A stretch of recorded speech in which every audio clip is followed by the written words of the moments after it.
What do you think a student in India should start preparing if they're looking for to study in New Zealand? One good thing about New Zealand, a big fish in a small pond. How's the nightlife there?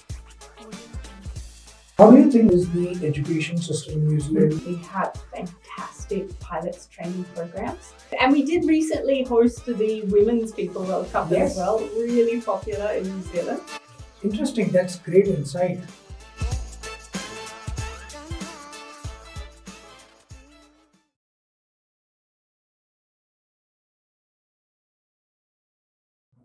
So today we have Andrea McLeod-Kareem. She represents Quality New Zealand Education, and I'll let her give a brief introduction about herself. Thanks, Hitin. So kia ora and namaste everyone. My name is Andrea. I'm the General Manager for Quality New Zealand Education. We specialise in assisting students who'd like to study in New Zealand, both with the counselling, their admissions and the visa process.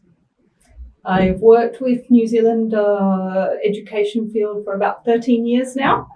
First at the New Zealand Consulate as an immigration manager, then with one of the universities as a regional manager, and now in this current role for the previous 2 years. So Andrea, why don't you start with the whole education system of New Zealand, how it is different from India, and if there are any major differences that students should look into. So in post-12th, there's a number of different pathways that students can go into. New Zealand has universities. So we have 8 universities. They are all government universities, publicly funded, and they are all in the top 450 universities worldwide. So very well ranked. We also have government polytechnics. So our polytechnic education, they offer diplomas, they offer bachelors. In some cases, they also offer masters. It's a more practical, skills-based focused education.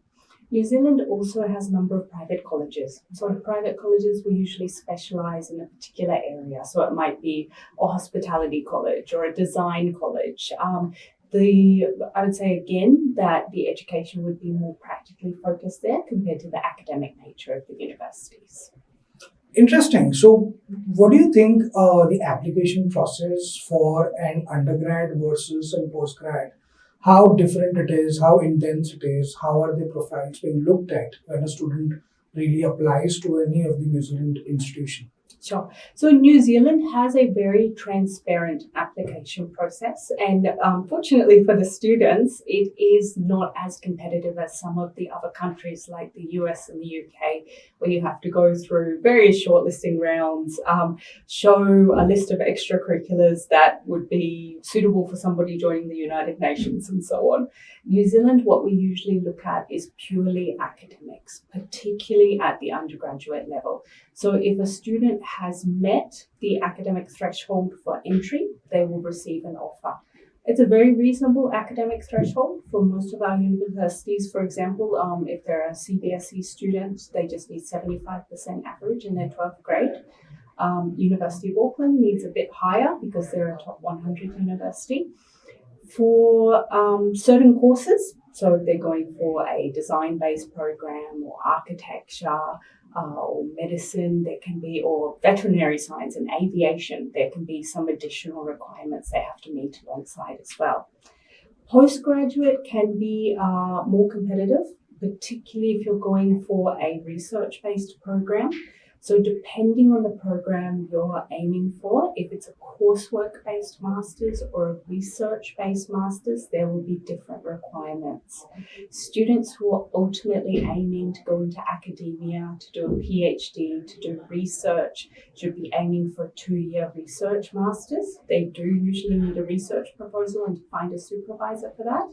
Students who are looking for a master's that can help them find a good position, move out into the job market after they've finished it, will usually apply for a coursework-based master's. And in that case, it's usually your academic documents, your English language testing, in some cases a statement of purpose or a CV.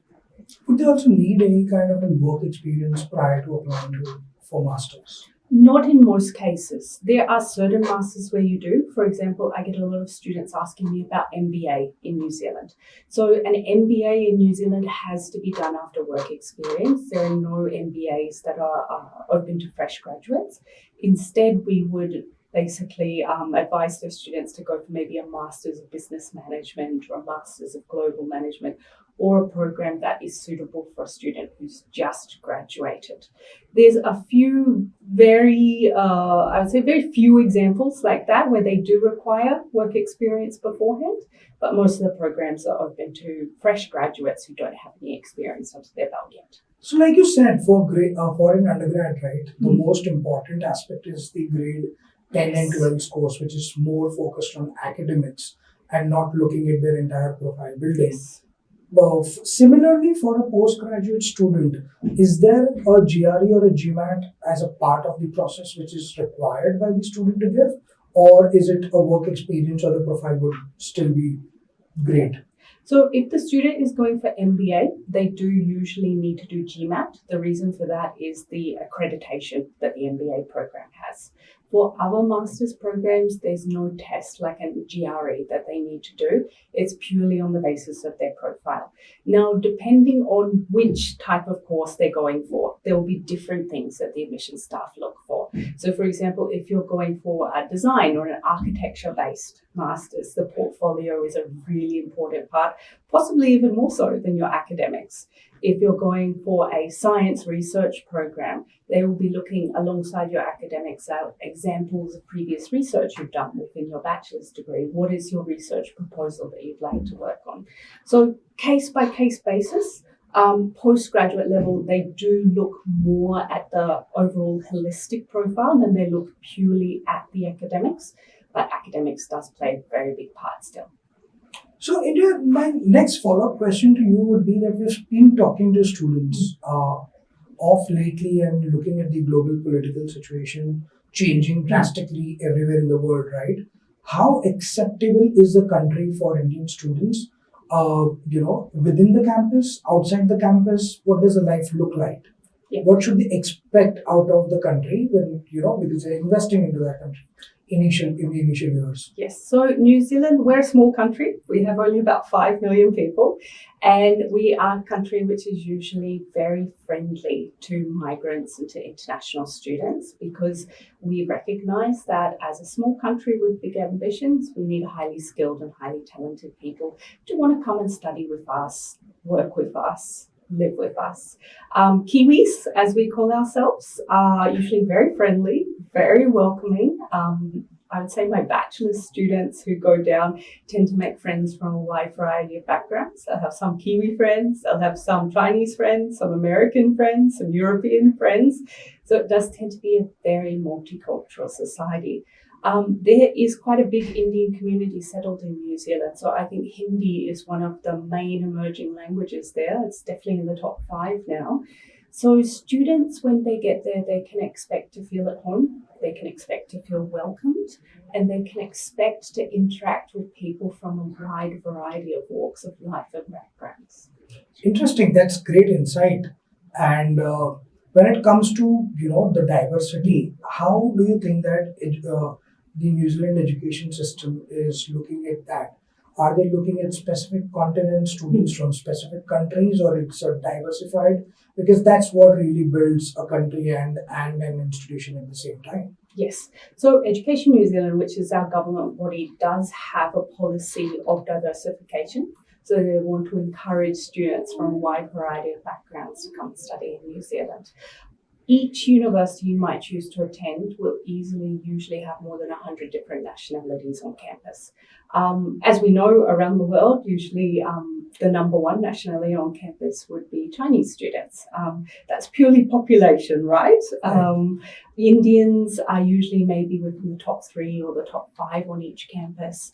One thing that some people find surprising is that we have a lot of US students on our campus, because they love coming down for study abroad programs or master's programs. A lot of students from Europe, from Southeast Asia. We're beginning to see more students from the Middle East and Africa alongside as well. So we do value diversity, because we believe that it brings to the classroom very valuable perspectives.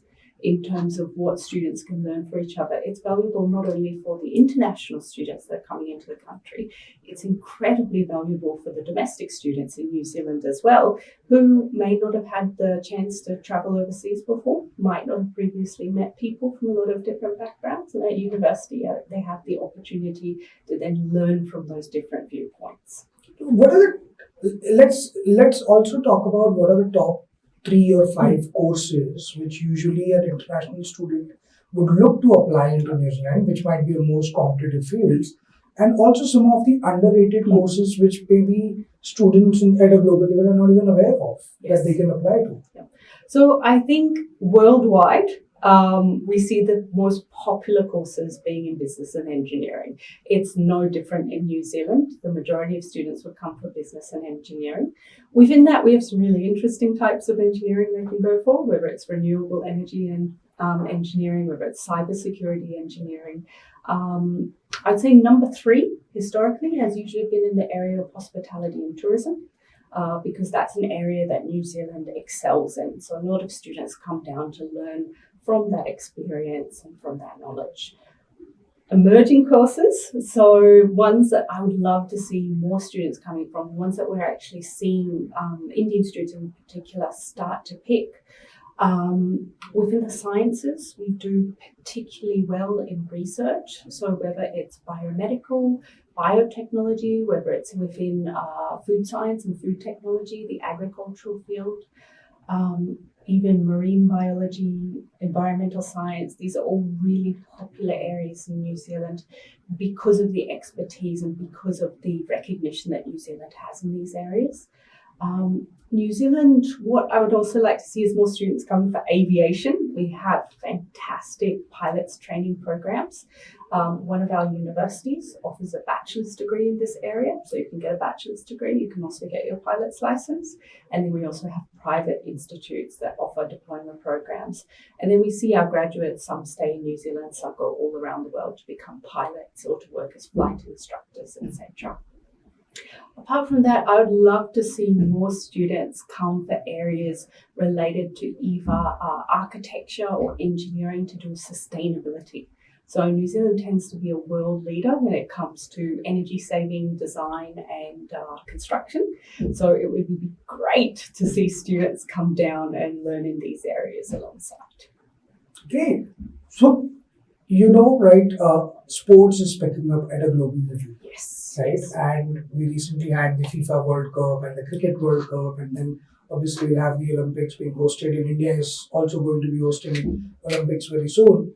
Why not talk about something which, as a country, because I know New Zealand represents sports at a very massive level, and how is the country supporting students who are looking to get into sports management courses, or maybe they are a sportsman already in their country and they're looking to develop their skills and go to an international institution and study there and get a degree from there. That's a fabulous point, Etienne, because sports is an area where I think everybody knows that Kiwis really excel in, whether it's our rugby team or our cricket team or, some of the more diverse fields as well. Yes, that's it. And we did recently host the Women's FIFA World Cup as well, really popular in New Zealand. So New Zealand is world leaders, I'd say, not just in playing sports, but also in sports-related studies. So one of our universities is actually number 15 in the world when it comes to sports studies. Different universities have different options. So it's not just that you study sports management. You can study sports management, you can study sports technology, you can study sports and exercise science, you can study sports analytics, sports psychology. These are all emerging fields and they all have great demand worldwide. So what students don't realize is that there are many different career paths you can take within sports apart from being a professional sports person. If you're organizing a major sports tournament like the Olympics, you need people who have actually studied sports events management, which we have at our universities as both bachelor's degree level and master's degree level that they can study. You need people who understand how the athletes should be conditioned, how they should be, which exercises are correct for them, how they should be having their nutrition. There's a whole range of fields that students can go into there. And so I think when students think of sports as a career, they need to see that there's a number of different options available to them, and also that there are actually really attractive career paths, whether they remain in New Zealand afterwards, or whether they want to come and work in India. We have, for example, some New Zealand companies like Crick HQ is now set up here in India and is very popular, and they employ a lot of people who are sports analysts and similar. As for people who are sports people, who are playing at district level, at state level, or who aspire to do so, the good thing about coming to a small country is that you usually have the opportunity, if you're a good sports person, to play competitively at a very high level. So I've had some district level and state level cricketers come down before, and they've had clubs actually competing over them as to who will get them to play. And even while they're studying at university, their part-time job has been at that club coaching the junior side. Or so for a sports person who wants to study, they will be able to actually elevate their performance quite well in New Zealand due to the level that they'll be exposed to in terms of their playing. Interesting point that you brought up, right? That you get to work at a club, you get to train people at the club as well. And that's where my next point was that what do you think, how is the education system in New Zealand, whether it is at the university level or at the, at the country level, how are they supporting students to build things, to innovate things? Because one of the key things which you mentioned is research institutions, and that is one of the key USPs of the New Zealand, right? How does the country support students, whether it's a student from India or anywhere in the world? How is the system supporting that? One good thing about New Zealand and about small country destinations worldwide that I would encourage students to think about is that you get to be, the saying is, a big fish in a small pond. So if you head to a large study destination, if you head to a large university, sometimes if you're a very talented student, very intelligent student, it's difficult to get noticed. It's difficult to receive the support you need because of the competition. In New Zealand, the universities all have innovation support tanks. So if a student has some interesting research they'd like to do, if they have a product they'd like to develop, there is a mechanism at the university level to be able to support them with that. You are likely to receive greater recognition. You are likely to receive funding. If you are an intelligent student, if you are a student that has some exciting research, there will be that mechanism in place to support you. Even once students graduate, most of the regional councils in New Zealand will again have their own startup innovation incubators. So if you are looking to develop a business idea, you'll have support both from local government as well as potentially from the commercial sector as well. It's a very student-centric system in New Zealand. So apart from your lectures, you'll also have tutorial groups, which is a smaller group of students. You'll be working usually with a master's student or a PhD student when you're in a tutorial. And so they will be going over the course material in depth with you. You'll be doing group projects there. You'll be doing activities. And that really helps to build on with the knowledge and the exposure you have to what you're learning in your large lecture theatre with your professor. We focus a lot on critical thinking. We focus a lot on creativity. So it's not simply learning something, memorizing it, miking up on your final exam. You are allowed to have a different opinion to your professor. You're allowed in the lecture theatre to put your hand up and say, excuse me, professor, actually I disagree with this point. This is what I think. What's your opinion on that? And that's how our students really learn, by being able to put their own viewpoint across, by being able to engage in those debates with professors, with tutors, with fellow students. And that I find helps students to really develop their own viewpoint and have confidence in both their learnings and in their opinions. while we were talking about the innovation space and how the system is supporting the students there, can you throw some light in terms of the cost of living, the fee structures of the country, and what are the things, a few things that students should always keep in mind? So I'll do this in INR because I think that'll be Yeah. easier for everyone than Yes. converting the New Zealand dollar. So when a student applies for their visa, they need to show that they have roughly 10 lakh rupees per year for their Okay. living expenses. Some students might spend more, some students might spend less, but that's what you need to show to immigration to show that you'll be able to comfortably live per year while you're on your student visa. When we talk about course costs, this depends what you're studying. So, for example, engineering, medicine, aviation tend to be on the higher side, humanities, commerce on the lower side, everything else somewhere in between. Depending on what you're studying, depending on where you're studying it, if you're doing a bachelor's degree at a university, you'll be looking usually about 15 to 25 lakh rupees per year. I know that's a big range, but Okay. it does depend. If you're studying at a polytechnic, you might be looking more at about 12.5 to 13 lakh rupees per year. So the polytechnics and the private colleges are a bit less expensive. For master's degrees, a normal coursework master's 1.5 years in length, you might be looking at anything from 24 to 30 lakh rupees for the full cost. For a 2-year research master's, you would generally be looking maybe at about 18 to 25 lakh rupees per year, I would say. So these are just approximates. It depends university, it depends subject wise, but an approximate amount for students to be able to plan. Interesting. So, what kind of scholarships, would the country offer? Like, are there any competitive scholarships at merit levels, at sports level that you did mention about it, as well as at the university level? So, what is it that something that students should look at applying to, and how early do you think that the process should begin if they are looking New Zealand as a destination to go and pursue their education there? Yes.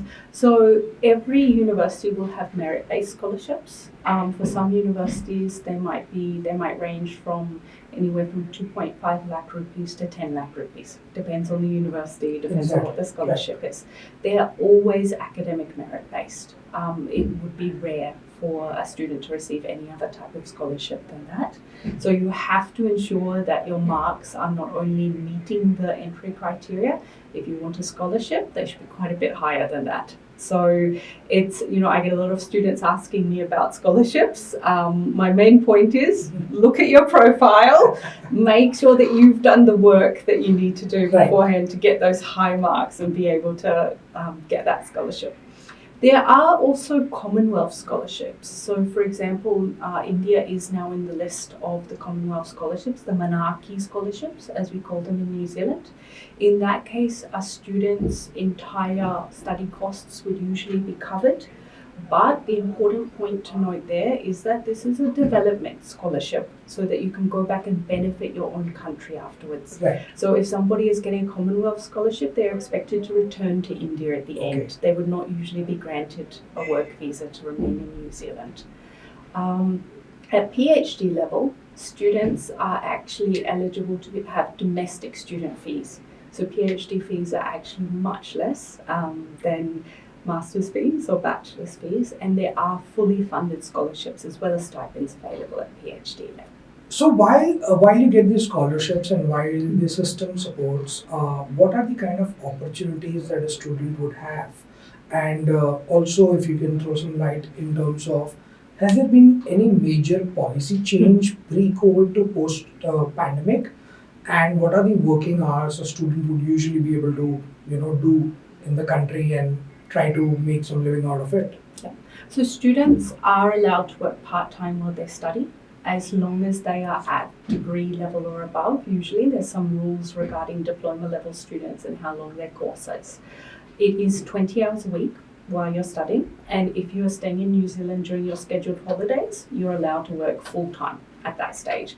So a lot of students, if they're choosing to stay back in New Zealand over the summer rather than returning home, they can earn quite well then because they're allowed to do the full-time limit. Now, New Zealand, our minimum wage is about $21 an hour.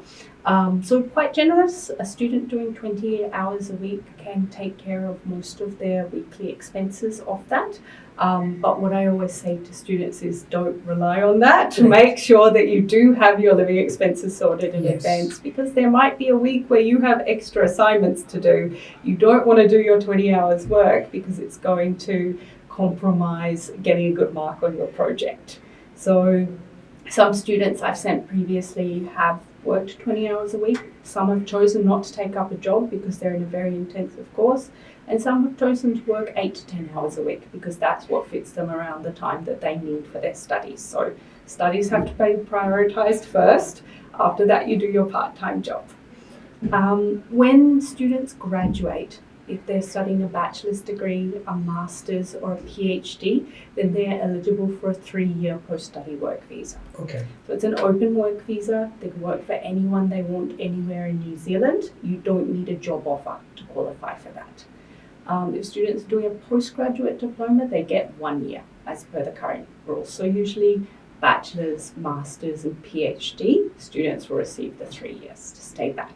Great. That's an important, I think, information, because a lot of students look to stay back in the country, and at a global level, the policies are changing in different kind of countries that students are looking at. So what we understand is that New Zealand offers 3 years post-study work visa for a student to work, and they don't really need a job offer in hand to stay back in the country, right? Yes. And yeah, I think one of the very good and important point, I think, for all the students would be, you're not going to country to do part-time jobs. You're going to the country to study.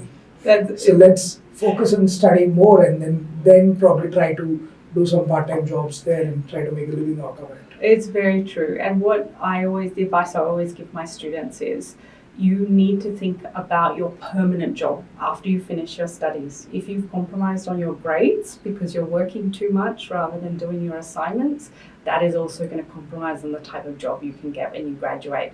So just make sure that when you arrive, rather than looking for that part-time job first, settle into your course, work out how many hours you actually need per week to dedicate to your studies. After you know that, after you know how much time you think you can comfortably work for, then start looking for your part-time job. So what do you think a student in India should start preparing if they're looking for to study in New Zealand from post their grade 10, or because a lot of students start their preparations only when they are into grade 12. Yeah. What would be an apt or an ideal time for a student to start looking at the institutions, right from shortlisting the courses, and then figure out what is the kind of profile that they need to create to get an admission into that institution? Yeah. So New Zealand, because it is a transparent entry requirement, it is okay if you're starting to just look and start to plan in grade 12. You do need to spend a little time on shortlisting. So each university has its own specializations. Each university has its own slight differences in terms of offerings. Even when we look at a BCom degree or a Bachelor's of Business degree, every university will have a slightly different curriculum. They'll all offer accounting and management and marketing, but if somebody wants to do business analytics or they want to do fintech, there might be one university that's a better choice for you than another one. So understanding that part of things is very important. Understanding where each university is based is very important. Are you someone who wants to study in a big city? Are you someone who wants to study in a university town where there's a lot of students who've moved there from across the country? Do you want to be in a rural location? What is the particular living expense? I always recommend students start minimum 6 months in advance. 1 year in advance is better. Grade 10 is a good time to start thinking about where you want to study and what you want to study. It's a good time to start shortlisting the potential countries or the potential universities, thinking about your future career. By the time you get to grade 11, it's good to have narrowed down on what your field of study is. So this degree, this major is what I want to pursue, this type of career in the future. It's good to have an idea, these are my top 3 countries. Grade 12 is when you really need to make that firm decision. I meet some students who know exactly what they want to do in grade 9. I meet some students who are halfway through grade 12 and have still not decided. So there's no one model fits all. Just for everybody's reference, I decided when I was halfway through grade 12 what I wanted to study at university. And the problem for me was there were so many things I wanted to do. There were so many things that I was passionate about. It was hard for me to narrow down. And that's the case with many students. I get students coming and telling me, I love law, but I also love design, or I want to do environmental science, but I also think I really like architecture. Good thing about New Zealand is it's very flexible. You can mix and match majors from across different degrees. There's many innovative degrees that actually take subjects from different areas. So whether it's a little bit of humanities, a little bit of business, a little bit of technology. So if you have an idea in your mind that I'm passionate about these subjects, I want this type of career, but you're not quite sure, we can help you to build that, and we can help you to work out how to put all those threads together to build something really beautiful. Yeah, I think most of the students, that's the problem, right? That they, till grade 10, they're purely focused on the academics, and after grade 10, when they start choosing the subjects and they select subjects, Yes. sometimes a lot of students choose wrong subjects which they're not even interested into. And it is important that they talk to the right people to understand that how can you tie up all that together and then send your applications to the institutions. Would you also give us some information in terms of what are the key deadlines if, as a student, I want to apply to an institution in New Zealand? What are the key deadlines that I should be looking off? Okay. So New Zealand has 2 main intakes in the year. Our main intake is actually February. Okay. Southern Hemisphere versus Northern Hemisphere, so we're the opposite. There's a second intake in July. So for students from India, the July intake is actually usually a bit preferred because they don't want to wait 6 months to start their studies in February. If students are applying for the July intake, I would recommend that they apply by January. They can, in some cases, apply with predicted scores. So high school students, for example, most of the universities now accept predicted scores for an unconditional offer, as Right. long as your predicted scores are a certain percentage above the minimum requirement Right. needed. Which is 75%. Yes, so for example, if you're applying with predicted scores, you should hope to have at least 85% to be Okay. able to get an unconditional offer rather than a conditional one. If you're applying for February the next year, then you can be a bit more relaxed. You can wait until you've got your final results and you can apply then. Students should think not just about the university application itself, and they are allowed to apply to multiple universities. There's no limit. There's no one central system. Each university has their own separate application process. Some universities allow you to apply for only one program. Some allow you to apply for multiple programs. Once you have your offer, you should apply for accommodation at that stage if you would like university accommodation, because it is popular. It can run out. You don't want to be at the last minute when you've received your visa and wondering where you're going to live when you arrive. For bachelor's students, I definitely recommend staying in university accommodation or staying in a homestay with a New Zealand family, because it's not easy as an 18-year-old to be able to go down to a new country and manage a household by yourself without any type of support. For postgraduate students, I think they can take the option of either living in university accommodation or in, you could say, living in a share house with other students. Students should be lodging their visa applications around 3 months in advance is my recommendation. The reason for that is, depending on the time of year, it can take time. At the moment, it's taking about 2 months for an average visa application. Sometimes of year, it takes 1 month or less time. So if you give yourself at least 3 months for your processing, you will not be stressed at the last minute wondering, is my visa going to come through on time or not? It's not always possible for every student. Sometimes there are circumstances that mean you have to lodge late, but 3 months is the preference for the visa processing, which means you have to have your offer by then. You have to have your finances organised by then. You should have your accommodation organised by then. So would it be okay to believe that every university has a different deadline to apply? It's quite common. So, for example, if you're applying for February intake, the deadline is usually around the end of November, beginning of December. Okay. Slight variations in terms of dates. If you're applying for July, the deadline is usually around end of April, beginning of May. End of April. But my advice is don't wait Wait right for the until the deadline. deadline because you'll end up late to arrive. So try and do it about 6 months in advance if you can. So, in a lot of countries, we see that there is an early application system which opens up. Does it really matter? I mean, and is there a system in New Zealand where a student who is applying in the early rounds has more chances to get into a university than a student who is applying, let's say, in the month of February or March? No, it doesn't work like that in New Zealand. When we have limited intake programs, usually rather than giving first come, first served basis, they will wait until a particular date and they will look at all of the applications together and decide. That's interesting. So applying early will not necessarily give you a better chance with your offer.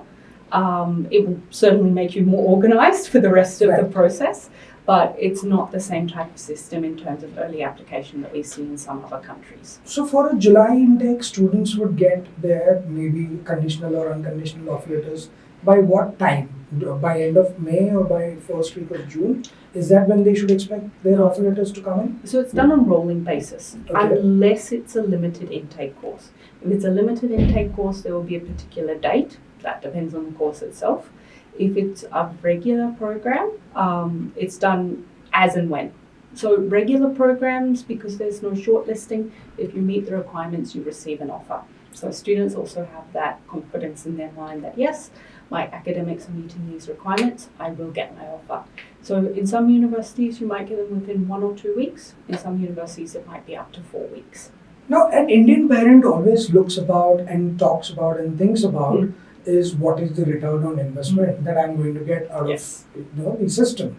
Or if I'm doing my undergraduation course, and a lot of students that I talk to and we talk to, even at postgraduate level, they're looking at what is the ROI if I'm doing MBA or a master's degree specifically. What is the ROI they should expect after their graduation or post-graduation? So this would very much depend on what they've studied, because every course has slightly different salaries that you go for when you finish.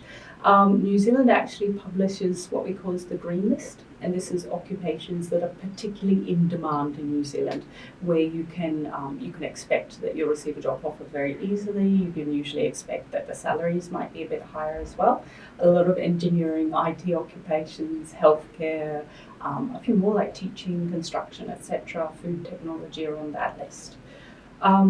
It's very easy to find out what your ROI is. There's a government website called careers.govt.nz. You put in your occupation and it actually tells you what are the chances of getting a job. Is it poor, average or good? And what is the expected salary band? So I use that a lot when I talk to students about the types of work they can go into, what's the demand, what salaries they can expect, because it's a government website, so it can be trusted in terms of the banding and the information that it's giving. I would say most students, when they graduate, they could definitely expect upwards of $50,000 to $60,000 a year, which is 25 to 30 lakhs per year, and that's like a very basic entry level job. If somebody's graduating from something like engineering or a more in demand field, some students would get upwards of 50 lakh rupees per year when they finish. So it depends on what you study. Depends what job you go into, but generally good return on investment where they can expect to be earning back the money that they paid for their degree or their master's. So anyway, we spoke about the culture, we spoke about the country, we spoke about the education system. We also spoke about the ROI of what an Indian parent should expect. And now let's understand what an Indian student or any international student would expect. Like in India, we have placement cells, we have placement fairs inside the university campus. Do we have something on those lines or a career development center in the New Zealand institutions? Yes, so a lot of students ask me about placements. This is a very common question for students, regardless of which country that they're going to. So we're aware that in India, most universities will have placements where it's expected that the university will find you a job. The reason for that is that there is so much competition to find a job in India because of the population here. So unless you receive that extra assistance from your university for getting your first job, it's very tough if you're graduating in India and looking for your first job here. In New Zealand and also in other international destinations, there's nothing like a placement. Your university will help prepare you for the workforce. They'll give you networking opportunities with potential employers, but you are the one that will have to prove yourself as a candidate. So we believe that we educate our students well enough that when they graduate, when they're going out into the workforce, they can present themselves well. They do have the skills to be able to talk about themselves, to be able to impress a potential employer. So each university does have a career support department. That department will work with the students one-on-one. So even before you graduate, from your first month itself, you can go and see that department. You can get help with structuring your CV, your cover letter. You can go to workshops on how to do well in a job interview, what type of questions you should expect, so that when you turn up for the first time, you're not going to be completely taken aback or nervous. And one thing a lot of students don't realize is that job interviews can be different in different countries. In New Zealand, we tend to focus a lot on experiences. So when you go to meet a potential employer, they might ask you, tell me about a time when you experienced this. Okay. Tell me about a time when this happened. Tell me about when you had, your best success in your career. So you need to be able to talk about experiences you've had in the past. So our universities and our institutes will prepare you for the workforce. They do organise career expos where companies come in, they meet you, they tell you about the job opportunities. Some of those companies do interview candidates on the day. Some of them might give job offers on the day. But in most cases, as a student, when you graduate, you are applying for jobs, you're going for job interviews, you're finding your future employment in that way. For bachelor students in particular, but also for some master students, some of the programs have internships built into them. So if you have a program with an internship that's included, this actually gets you quite a bit of advantage, because when you graduate, maybe you've impressed your internship, Right. You're already a great candidate for them. Yes. But even if they don't have a job available, you already have New Zealand work experience on your CV. You already have your example that you can talk about when you go to your job interview. Right. A lot of companies also offer what we call as graduate positions. So for example, KPMG, Ernst & Young, the big four companies, they would all have graduate positions available that they would advertise through the university. So that's your perfect first job when you're graduating from your bachelor's, where you go in and you're taught from the ground up. So lots of internship opportunities, lots of graduate job opportunities. You are supported by the university to be prepared for the workforce, but you also have to think about yourself as a candidate. You can't expect somebody to get another job for you. You have to be Right. confident enough in your own skills, in your own knowledge, that you can present yourself well to a future employer. Right. And while we've spoken about, the whole academic system in the country, the ROIs and stuff, let's talk something about what students would want to know is what's the lifestyle like in New Zealand? How's the nightlife there? Oh, fabulous lifestyle.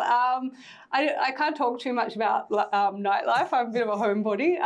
But whichever city you're in, whether you're in the biggest city in Auckland, whether you're down in Dunedin or in Palmerston North, you will have fabulous activities that you can take place in. So whether it's concerts from major international music groups that come down to New Zealand, whether it's sporting events, whether it's festivals and cultural activities that are organised by government departments or community bodies, you will have something exciting to do each and every weekend, usually, if you want to. Most of our students get involved in clubs and societies. That's something that I really recommend students to do because it's a good way to make friends when you first arrive. It can be quite intimidating to go up to someone in a lecture theatre and say, hey, this is my name, be my friend. But if you join a club or a society with people with mutual interests, it's a smaller group. You already have something to talk to them about, and it means that that's your little buddy group when you first get there, and they can introduce you to other people. It's a good starting point to make friends.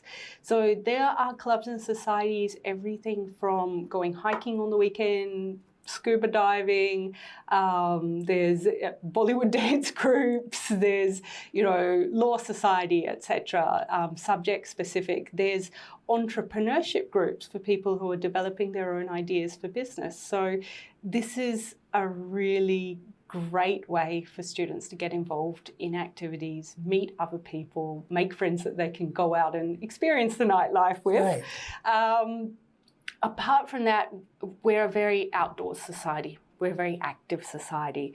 So whichever city you are in, a beach is never very far away. Mountains, hillside, beautiful environment is never very far away. Usually you might have a 20-minute or 30-minute drive to be able to get somewhere with absolutely spectacular beauty. There's places you can study in New Zealand where there's penguin colonies nearby, there's seal colonies nearby, there's wildlife reserves where you can see kiwis and tuatara and kakas. We love our birds and we love our lizards in New Zealand. So for a student who enjoys sports or a student who enjoys an outdoor lifestyle or who enjoys exposures to different cultural experiences, particularly our Indigenous culture in New Zealand, there's a whole wealth of experiences they can have while they're studying. One thing I'd also like to recommend is students should think about volunteering while they study. Most of the universities will have an established volunteer group that they can join. It's a great way to meet people. It's also really valuable skills to put on your CV alongside, apart from the experience itself. Those would be my main picks. Join a club or society, think about experiencing, get out there and enjoy nature. Right. And with your experience, definitely a lot of students, they're not clear about what the visa process is all about, how intense it is, and what is the kind of documentation or what is a prep that they should need to do. Yes. So one thing that students should be aware of with New Zealand is that the visa process is all about documentation. There is not usually an interview. There's certainly no face-to-face interview where you have to go to the consulate. In some occasions, the visa officer might call you up to ask some questions, but it doesn't happen in every case, so you don't necessarily have to be prepared for that. What you have to show with your visa application is that you have an offer of place from your chosen institute. You have to write a statement of purpose, and in the statement of purpose, it's very important to demonstrate how the course you are pursuing links with your previous studies or previous work experience and how it's going to benefit you in future. That's what the immigration officer wants to know, that you've chosen your subject correctly, that there's a reason for you to study it, and that you understand what your outcomes are going to be. So for example, one of the mistakes we see some students make is that they choose to study a lower level course than what they already hold. So for somebody who's a bachelor's degree holder, you should not be studying a diploma, you should be going up to a master's. If somebody who already holds a master's, it's okay to do a second master's if it's in another area, and you can demonstrate how it's going to benefit you in your career, but you should not be going downwards to a postgraduate diploma or a bachelor's. There has to be progression, and there has to be a clear reason shown why you need to do that course or why you want to do that course and how it will benefit you in the future. The next really important part is how you show your finances. So New Zealand has very clear guidelines on what they will and will not accept for financial documents. This is all published on Immigration New Zealand's website. They've got a helpful checklist that you can look at. Education loans are acceptable, but they should be from nationalised or multinational banks, and they should be secured. Fixed deposits are acceptable, bank statements are acceptable, but there should be no big unexplained deposits in them. So Right. basically, they want to know that a student who's coming down to New Zealand can comfortably study, that they are not going to be facing undue financial pressure, which may lead them to work excess hours or to get in dangerous situations where they have to pay back high rates of interest. So those rules are there for a reason, and it's actually to protect our students when they come down. So a follow-up on that, is English language a requirement at the time of visa, or is it at the time of the admission process in the university?